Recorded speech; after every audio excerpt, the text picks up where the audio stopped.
साधारणपणे आम्हाला माहिती असतेच. म्हणजे आता मी का नाही आगवणींच्या कार्यक्रमाला गेले, कारण का तो माझा स्वतःचा मतदारसंघ आहे आणि ही केस आलेली मला माहिती होती. म्हणून मी त्यांना कळवलं की बाबा, ज्या कुटुंबामध्ये अशा घटना झाली आहे, मोठी सून कोर्टात आपलं पोलीस स्टेशनला गेली, अशाकडे मला जायची इच्छा नाही, कारण काही चुकीचं आहे.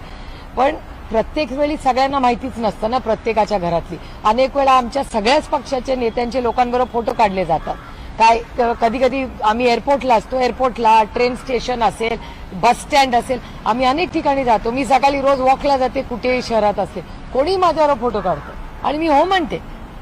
कारण शेवटी ते महाराष्ट्राचे किंवा देशाचे नागरिक आहेत, आम्हाला काय माहिती त्याच्या काय केसेस आहेत. त्याच्यामुळे इतका हार्ड अँड फास्ट ते करता येणार नाही. आम्ही शेवटी लोकप्रतिनिधी आहोत, सगळ्याच पक्षाचे सगळे लोक. मला एवढा विश्वास महाराष्ट्राच्या सगळ्याच पक्षांवर आहे की जिथे एखाद्या सुनेवर अशी म्हणजे अशी एवढी क्रूर घटना घडेल, महाराष्ट्रातला कुठलाही राजकीय पक्ष हे सहन करणार नाही. एवढा माझा महाराष्ट्रातल्या मायबाप सगळ्या पक्षांवर तेवढा माझा विश्वास आहे.